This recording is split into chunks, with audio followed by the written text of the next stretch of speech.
I don't know why, but I don't hear no sound. There's always something From me or from you? from my thing that I'm supposed to be playing here.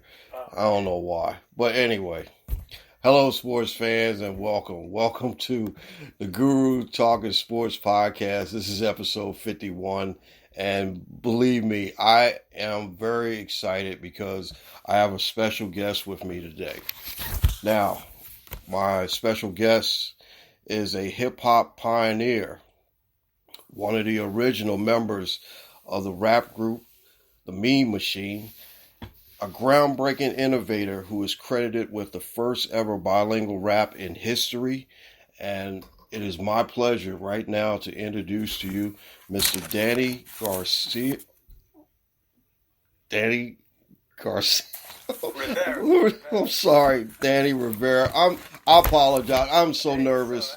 I am so nervous. But all right, what I want to do is give you the proper introduction. But like I said, Mr. Danny Rivera is here with me, and I'm so sorry. I am so nervous. Hey, don't worry about it. Everything's cool. But anyway, I really appreciate you joining me today. And like I said, the first thing I want to say is to you is that I really, really, really appreciate this. And first of all, how are you and your family doing during these crazy times that we're having? We're doing good. We were chatting a little bit before the podcast, and like I told you, when the pandemic started, my wife was stuck in South Africa for 6 months before they allowed her to come back to the U.S. And so she's been back for a good while. Then, having to kind of figure out what you're going to do because you're stuck in the house all day. Well, lucky for me, I was still working. Yeah. And she was out in South Africa because our daughter was having twins, and that's basically it, as far as that. And then my son, he's in Qatar, out there working, and he should be back sometime in April or May because they're having a baby girl. Okay. So,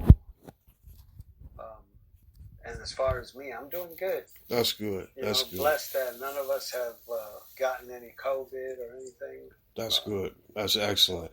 From like I said, when we was talking before, I wanted to introduce you as Mr. Schick also, because that was your rap name in the group called the Mean Machine. And like I was telling you before, when I first heard this song, this rapping about like maybe the summer of like 81, I was probably a couple months away from joining the military.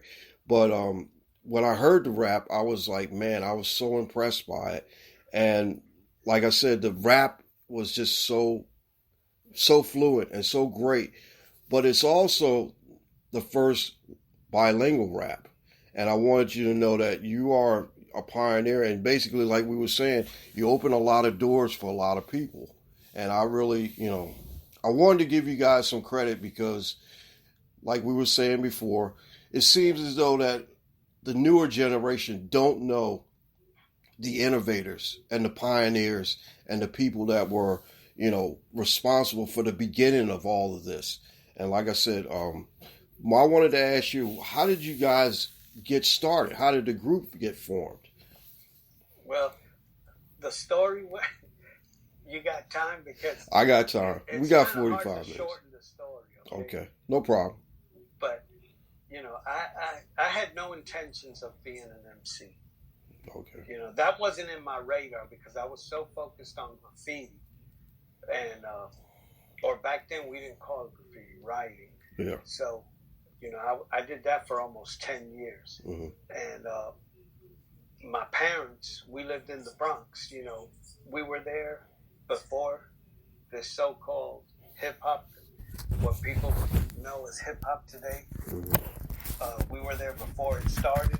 We were there through its inception. So I've seen it all because I lived in the Bronx. So I've seen it start from the beginning. A lot of us knew each other from schools. But my father owned a grocery store right? And across the street lived the leader of the Mean Machine, Okay. which was Julio, DJ Julio. DJ Julio. Okay, yeah. His real name is Steven Santiago. He went by DJ Julio because the original members of the Mean Machine, everybody was black except for him. Okay. He was the only Puerto Rican. So even though his name was Steven, they called him Julio because he was the only Latin guy. Yeah. You know, there. So they just nicknamed him Julio. You know, you just give somebody a nickname and that stuck. Yeah. So then he was originally a DJ. So that's why he's kept the name DJ Julio. Okay. But then back then, you know, in the beginning, DJs would rap. So you'd have, you know, like DJ Hollywood, Love Bug, Starsky, all these guys, they were DJs, but they messed with the mic too. Yeah. You know, so he was like that too. You know, he was a DJ, but he was also a rapper. And so little by little, we got to know him, my dad. So when things were slow in the grocery store, my dad would ask Julio to play music in front of the store. That way it draws a crowd, it draws business. You know, because people are going to get hungry, they're going to get their drinks, they're going to buy their cigarettes, their beer, whatever, food. And so he would do it, and I'm pretty sure my father paid him. I never seen any money exchange, but I don't think a DJ's going to bring his equipment for free. Yeah. So I'm pretty sure my father paid him for that. Yeah. And that's how I met Julio from the Mean Machine. Okay? Now, my parents moved to South Carolina, and I stayed behind. And then while I'm in New York by myself, I end up losing my job. Then I lose my apartment because I couldn't pay the rent. Yeah. Okay, so now I find myself homeless. All right? So I was homeless for a pretty long time there. It was about, I don't know, not quite a year and a half, but close to it. You know, and so I was doing things I never thought I would, you know, eating out of garbage, you know, food, stealing food, living in abandoned buildings, living in abandoned cars, stuffing my clothing with newspapers for insulation at night in the winter when it was cold, you know, and when I slept in abandoned buildings, I would pick the corner of the wall that was opposite the entrance door. So that way I could fall asleep like in a ball, almost like in a fetal position, but keep my eye on the door in case any junkies came to shoot up or, you know, because you never know. Exactly. You could die in a place like that. Yeah. And so then I ran into the Mean Machine, Julio, and I asked him, hey, Julio, you know, is there any way you could let me carry your equipment on Fridays and Saturdays so that way I could have a little bit of food money? And he said, all right. And so then I started doing that. So at least on the weekends, I had food money, you know. I started doing that. But then one of the guys in the group ended up, now some time went by. I'm shortening the story up a little bit. Okay. Some time went by that I was just almost like their, not their, kind of like a roadie, you know, carrying their equipment to the shows and packing, unpacking, bringing them back to the studio, you know. And so then some time went by, and one of the guys went to jail. Okay. So they had commitments for some shows. And then Julio's 10-year-old son, which is Cool Cliff. On the record, you hear us go, Cool Cliff. Okay. So his 10-year-old son goes, hey, Dad, Danny knows his part. You know, because I was sitting while they were rehearsing, so, you know, it's like I heard everybody. So it's like hearing a record, you know, it stays in your head. And so they kind of looked at me like, nah, you know, I could tell. They didn't say it, but I could tell, you know, to them I was like Danny the Bum, you know, because I'm homeless. But they couldn't get a replacement in time, so they gave me a shot. They put me on the mic in the studio with them to see, and it worked out fine. So then they told me, okay, we'll keep you until he comes out. And so then they bought me some clothes because I was homeless, cleaned me up, and I did shows with them, and it worked out nice. And then the guy comes out of jail. So I'm back to Danny the Roadie Bum, And so I'm doing that again. And cutting the story short, now the dude goes to jail for 7 years. Wow. Right? Mm-hmm. So then they tell me, hey, we're going to keep you as a temporary replacement until we find our permanent replacement. Okay? Mm-hmm. And by this time, the Mean Machine went through a few transitions. In the beginning, it was all black except for one Puerto Rican. Mm-hmm. Right? Now it transitioned. By the time I got in, By the time I got in, mm-hmm. It was all Hispanics. Wow. Mm-hmm. And so then, but the guy that went to jail, he was African American, mm-hmm. at that time. Yeah. And so then they started letting me stay in their studio, so I wouldn't have to sleep in the streets. Because, you gain trust. And, yeah. Now I'm a temporary replacement, So while I'm in that studio sleeping at night, I don't know why, I just started thinking about, I need to do this in my language, in Spanish. Yeah, exactly. Why that thought came to my head, I don't know. But then I started writing Spanish rhymes and keeping them. Didn't tell anybody, not a soul. Nobody knew, nobody from the group, nobody. And I kept writing and saving them, memorizing them, practicing them by myself. Then one day, now, mind you, some good time went by because I'm shortening the story. Mm-hmm. Now we have a show to do, a remote. And it was either Brighton Beach or Coney Island Beach out in Brooklyn. Mm-hmm. And when we got there, I tell the story every time. It was just filled with gangs. Back in the day, the gangs would fly those denim jackets with the colors on the back and the names and stuff. And so you see all those gangs out there. And so it brought a little fear to my, in the inside. Like I don't even belong here. Like you could die here. Nobody. It's crazy. Because you're out of your element.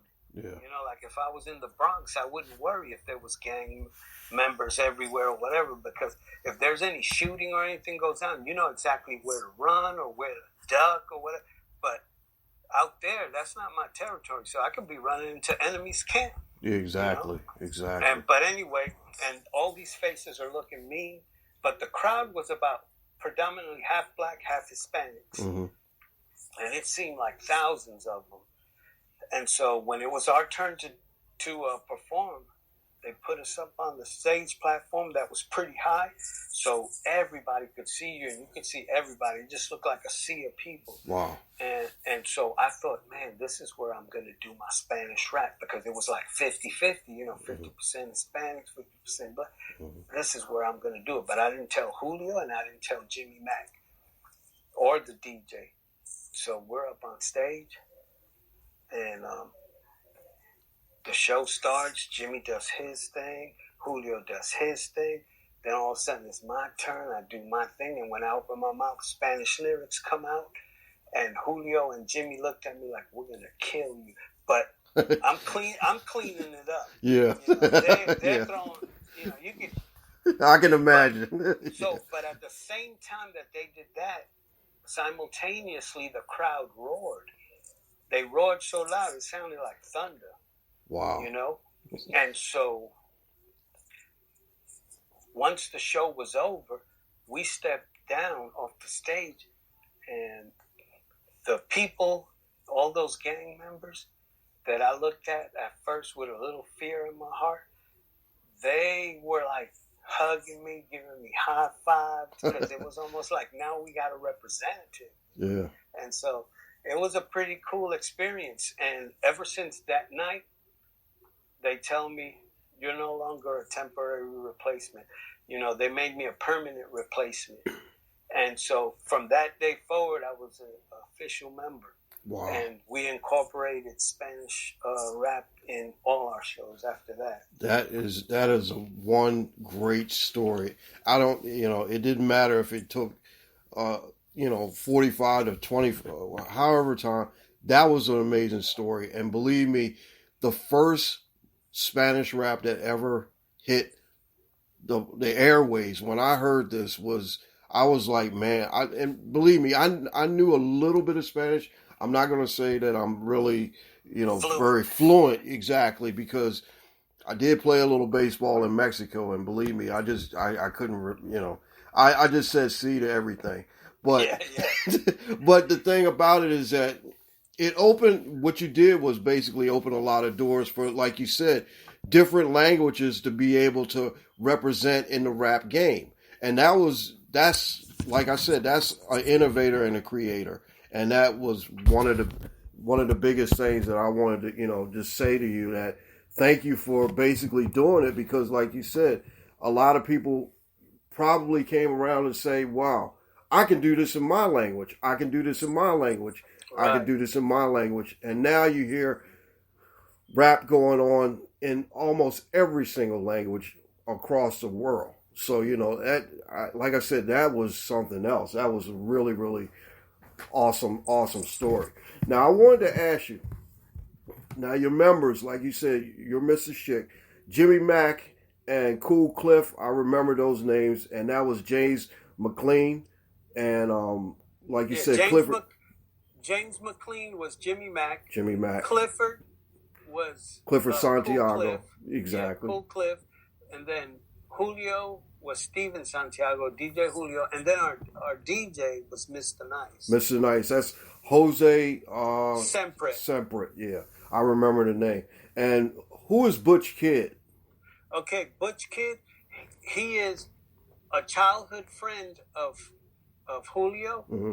and he came on to the group after the recording of Disco Dream. Okay. Yeah. Now, And so, but he's a pretty cool guy. In fact, I was chatting with him today. all right, cool. With Now, Jimmy Mack and Cool Cliff are no longer right, no they longer passed away. Yeah, I did. Passed away. Now, I told you the other day I was doing my research. I did do a little research. Because you're the first person that knew that right off the bat. Yeah, I did. Like I said, I did a little bit of research, but I wanted to tell you that now when you came on the first beginning of you said, "Girl, I'm Mr. Schick, and you will be amazed because my raps are really sharp, My like a rap razor is sharp blade." as a razor blade. Believe me, I can't rap at all. So like I said, some of these phrases and stuff from the rap, it kind of stuck with me. And like I said, years ago when I was single, I used to tell girls I worked a bone out your back. Oh, yeah. But just in general, That's Jimmy Mack. Yeah. that I mean most everything. Well, the thing about it is this, that line right there by Jimmy, it really was supposed to go, well, my name is Jimmy Mack and I'm back to back and all your mamacitas work the bone out your slacks. Wow, that is Right? yeah. But Jimmy was like, I don't like that word slacks. I don't like that word slack. I'm like, Jimmy, man, it means pants, man. And he's like, no. So he just used back to back and back. So he like rhymed a word with the same word. Exactly. And I'm like, Jimmy, come on, man.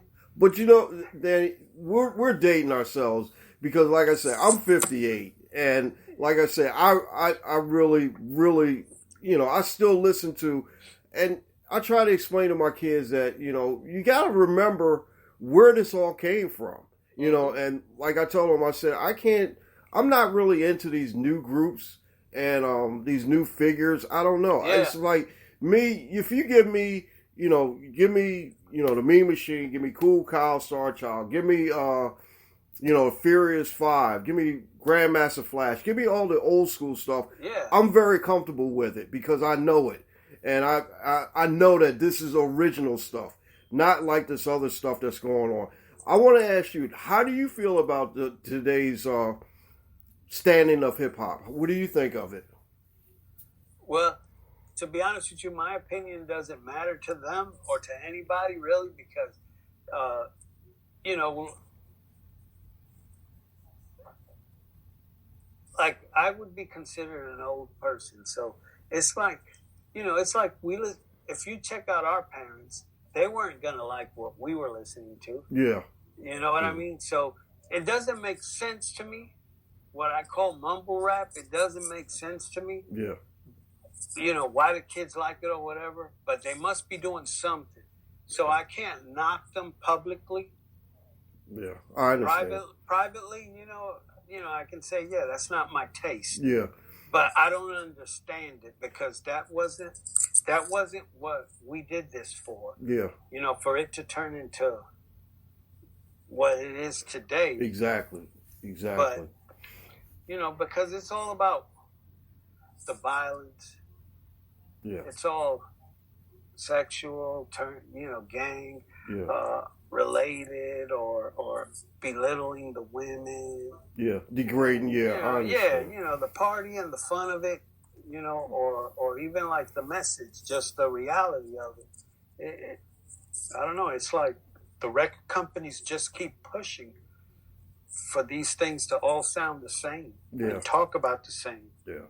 Now, when you guys, after you guys made, Disco Dream, what else did you guys do? I mean, how did you guys kind of kept the forte up, and how did you guys basically just stick together and Okay, there's an interesting story, because first the Disco Dream was really supposed to be recorded under Dance to the Drummer's Beat music. But then when they recorded the Dance to the Drummer's Beat track for us, it didn't sound like Dance to the Drummer's Beat. Mm-hmm. It just sounded different. It didn't sound right, Mm-hmm. And so we told Sylvia that we didn't like it, and we'll come up with something else. So then we came up with Pull Up to My Bumper by Grace Jones. Yeah. Okay? So we came up with that, and we brought the track to her. Mm-hmm. And then they did it, and it still didn't sound like it, because, the only thing that sounds a little bit like it is the bass line. But other than that, the music doesn't sound like it. So we couldn't go back to her and go, hey, it doesn't sound like it again, because then she's going to say, get out of here. Yeah. We don't need to. So we just figured, let's just shut our mouths and record. And so we did that. But then after that, a little whiles went by, and we did something else, but it never got released. Okay? And then there's other records on the Honey Hush label that the group Mean Machine did years later, because something happened. And what happened was this. We were at a radio station. I don't know if you ever heard of Frankie Crocker. I have, yes. WBLS in New York. We were doing an interview with him, and he asked us, how does it feel to have your record playing all over the radio, and wherever you go, it's just blasting out of cars, blasting at the beach, coming out of the store, And so instead of answering the question, Jimmy Mack, which was the youngest guy in the group, because Jimmy was so young, his mother had to come and sign for him when we got signed to Sugar Hill Records, because he was underage. Mm-hmm. I think he was like 15 at the time, 15 or 16, I can't remember. I know he was underage. And so he started speaking to Frankie Crocker about the money that the company was taking from us. Basically the money that should be ours is going into their pocket. Oh, okay. Yeah. And so, but I'm putting it nicely. He said it in a different way. Yeah. And so then, of course, if you have one of your acts is having a interview, the station's going to be playing at the studio, at Sugar Hill Studios. Yeah. So they heard every word. So then, when it was time for us to go back to Sugar Hill, they sat us down and they started yelling at us that we need to stay out of the politics of the business. and they started, just talking to us like we were nothing, and uh, we're gonna sit you guys on the shelf. We're not gonna record you anymore. We're not gonna release you from your contract. You're gonna fizzle out and die. And so we left there, and we could never record again. Oh. And so they wouldn't release us from the contract, so we had to wait out 3 years, right? So I told the group, we were still able to do shows. Yeah. Until that record fizzled out, and then the shows stopped coming.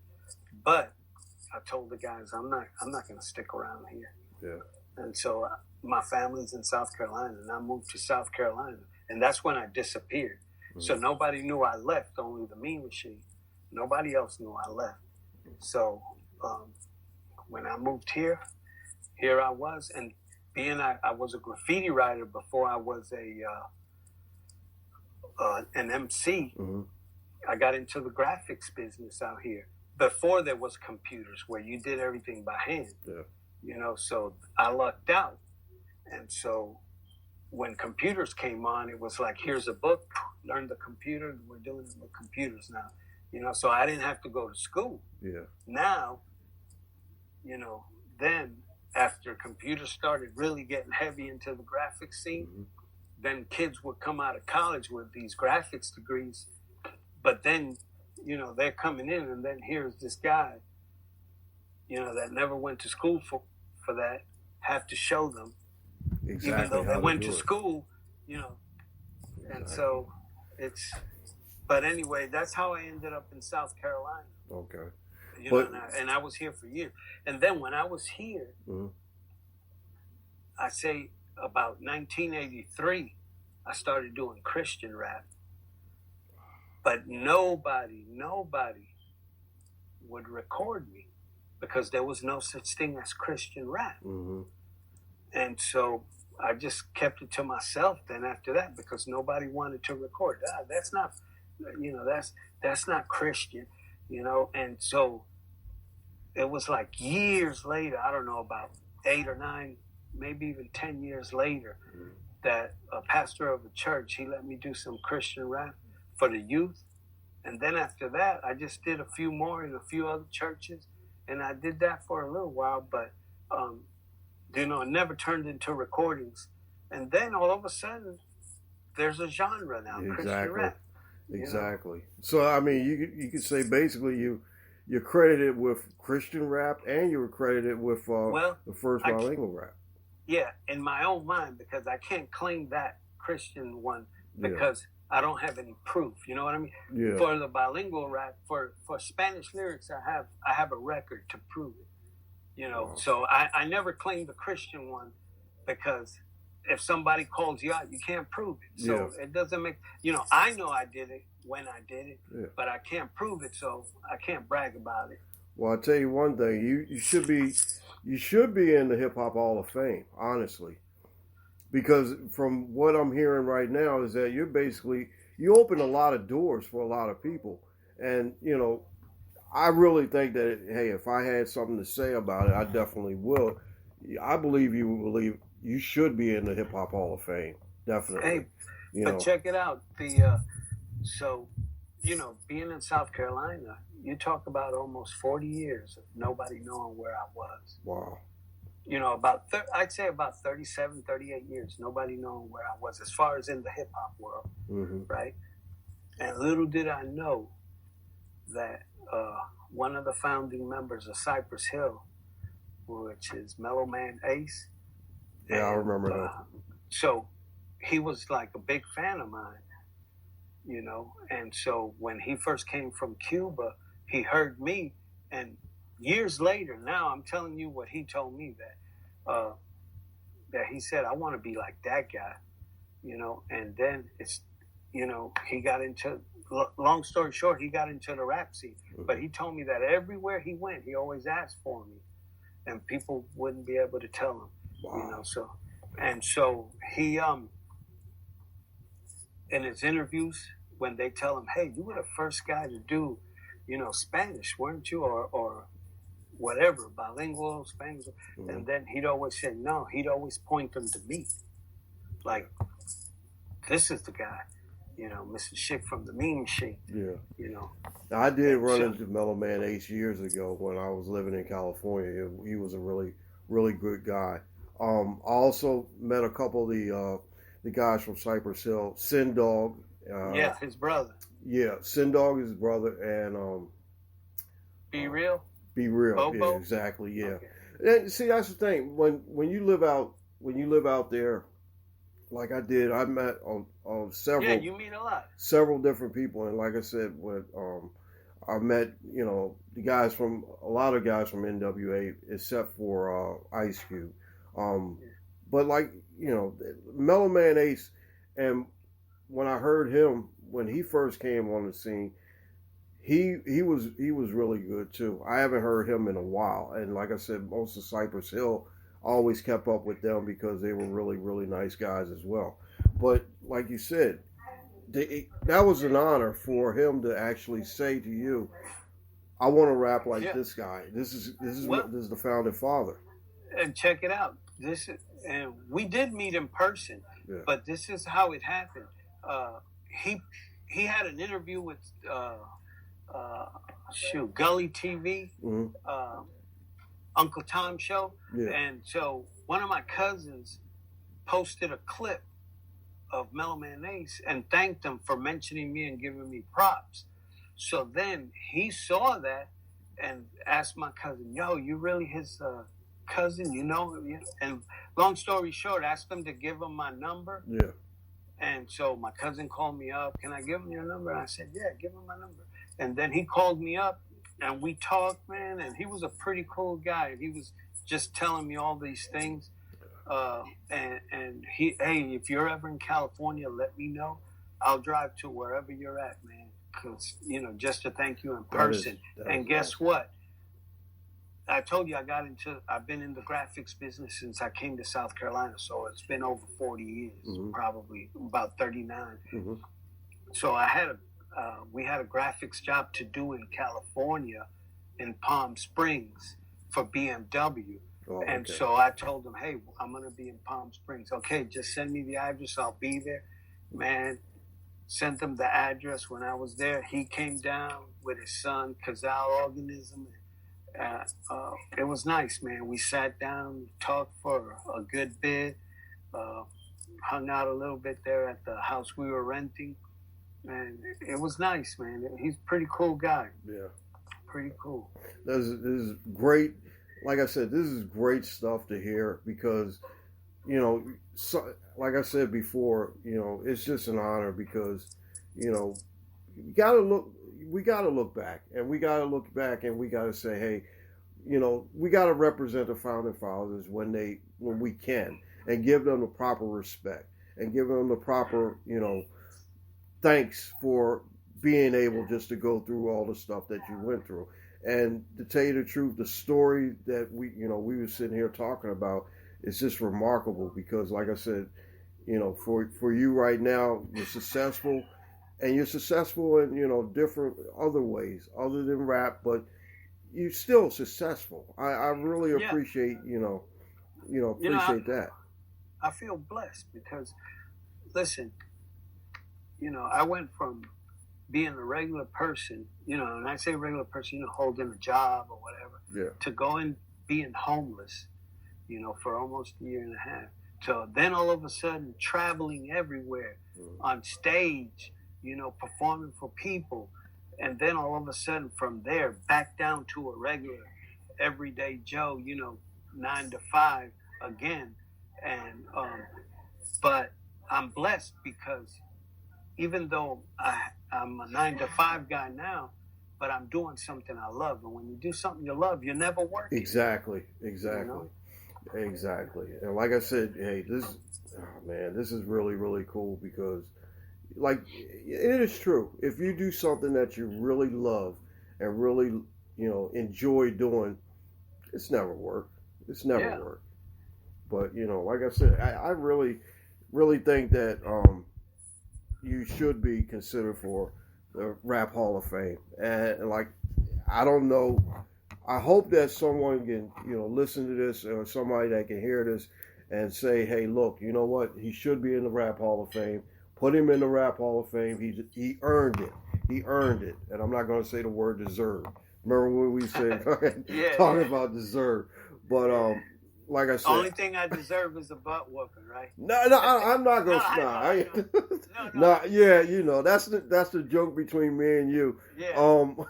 And my kids, they know the same thing.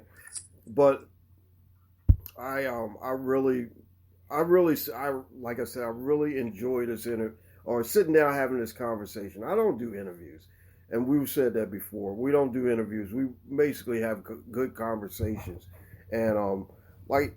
Right now, your life is pretty good, and I'm glad that everything turned out the way you had it planned and all. But you never know. It was God's plan to put you down in South Carolina again, right? Oh yeah. The thing about it is, it's all His plan. We're just the pieces to the puzzle. We're the chess game that He's playing. Exactly. Or the chess pieces that He's playing, and because if I look, when I became homeless, if I didn't humble myself and ask, hey, could I carry your equipment, I would have never been an MC. Yeah. Never. And so things happen, and it's how you look at it and how you make your next move. Exactly. Because I could have just balled up and cried. Why is life so hard on me? Yeah. You got people that do that. Why is life so hard on me? Yeah. Or woe is me. It's always me. Why? How come Joe Blow gets all the good stuff and I get trash, or I get the short end of the stick? But sometimes the short end of the stick leads you to the better part of life. Yeah. Exactly. Now remember, a couple of days ago when we were talking, we mentioned that article I sent you.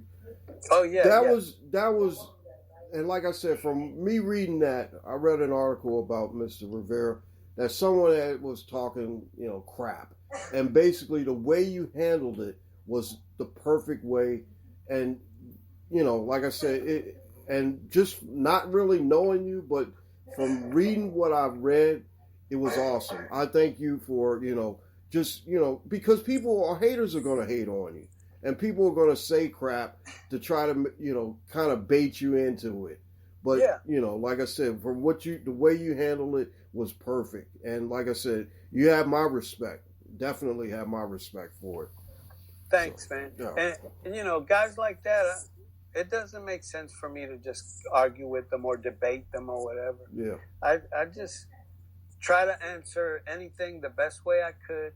Because you never know. I don't know what his life is like. Yeah. What made him not like me, or what made I don't know. Yeah. Or what not what made him not like me, or what made him say those things. Yeah. I don't know. But see, he could have mental issues. I don't know. Exactly. But like I said, it was the way you handled it, and this is the first time we're sitting down and having a conversation. But from what I've heard and what I've seen and what just talking to you, I know that you're a very humble person, and I very much appreciate just being able just to spend some time with you. And the story, like I said, your story is fascinating, and it's really awesome and touching and humbling too. So I just wanted to say, really, oh man, this has been a great talk. I really appreciate you taking time out of your schedule, because everybody's time is precious. But I just wanted to say thank you for just having a conversation with me. And believe me, like I said, I'm the guru of sports, but I talk everything. And with this conversation, it was just amazing. I'm just really thankful for it as well. Well, thank you, and I'm thankful that you had taken some of your time out to just speak to little old me. Nah, you're not little old you. You're a hip hop legend. So in this house, believe me, I always give the hip hop legends the most respect, because if you ever hear the end of my podcast, I got a list of guys, and you're actually number one on the list, Mr. Danny Revere. I give all you guys a lot of respect, because I don't really know, but I haven't walked in any of you guys' shoes, but I can imagine what things were like back then, and like you was talking about the record companies and all like that, and what you had to go through. Well, and now another thing that a lot of the pioneers went through is like, there was no rap groups except for like the few pioneers that had recordings. Exactly. So they would stick you on tour with R&B groups. Yeah. Or funk groups or whatever, and then you're on tour with R&B groups, and you're not getting respect because they're looking at you like you're not a singer. Yeah. Because remember, this is the inception of this rap thing. Yeah. And so they never really like truly respected you. There was very few. Like, I never felt disrespected by Frankie Beverly and Maze, man. Mm-hmm. They were like awesome. To me, I loved when I was on tour with them. That's cool. Because they were pretty cool. But Rick James, he was pretty cool too. Yeah. He didn't look down on you, but you had certain groups that did. Cameo didn't look down on you. They were pretty cool. The Gap Band were cool. I remember touring with them. It was nice for me too because I was touring with people that I looked up to. Yeah. When I was growing up, and I'm like, man, I can't believe I'm on stage. Now I'm watching a show. I'm watching them perform from backstage, anytime groups are performing, you can see other groups like peeping their shows from backstage. So that was pretty cool, man. You got to see things from. And so you get to see them perform and then see the crowd's reaction at the same time because you're behind them. So Exactly. That's cool. Exactly. Well, like I said, I really, this has been one of the, like I said, I only have like maybe about 4 or 5 interviews under my belt. But this has been the best. This has been the best. And also, I wanted to say thank you, and I wanted to play a little bit of your song. I want to know if I could have the right to play your song on any of my episodes, if possible. Oh yeah, you can. Okay. So I have consent. Yeah, I have you consent. have consent from me. Now, the thing is, will the internet still honor that? Yeah, I hope so. I hope so. But see, that's the thing. What I usually, one of the things I usually tell people in closing is that I really appreciate it and I don't steal from anybody. I got about a minute left, and I just wanted to wrap it up and say thank you, Mr. Revere, Danny Revere, Mr. Schick. Thank you so much for being able just to be with me today. Hey, thank you for having me on. It's an honor. All right, you take care of yourself, and we'll talk to you soon. All right. Hey, I'm gonna send you something. Oh, okay. I really appreciate it. No, I mean it's gonna be a message or like a little video thing. Yeah. For you to check out. Okay, I really appreciate it, and I definitely will. Now, this has been the Guru Talking Sports with my special guest, Mr. Danny Rivera. We'll see you real soon next week. Talk to you soon. Later.